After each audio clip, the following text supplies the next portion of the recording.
Far too often, this Congress proceeds and believes that they know the center and meaning of what it means to be an American, helping to provide the rights to the most underserved throughout our communities. But it's because today's legislation throws a hammer through their lives, I implore you to fail. So far, today's legislation can be summed up under one key question.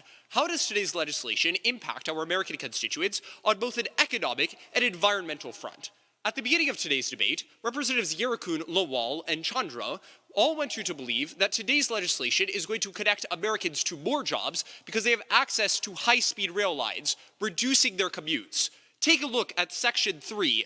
Today's legislation only builds stops in a few select large metropolitan areas across the Northeast. Representative Chundru, unless a person is going to be commuting from places like Boston to New York or DC to New York, today's legislation does not benefit them because it does not increase communication and transportation within a city, fundamentally meaning that we don't connect people to more jobs. So then why do we fail this legislation? Representative Beck and Representative Kaiser already explained to you that property values are going to rise, and as a result, gentrification is going to increase. But why is this specifically problematic? As the Society Lab Institute explains, in 2019, gentrification has displaced almost 111,000 minority individuals into economically hazardous neighborhoods, which are farther away from rail and public transportation infrastructure.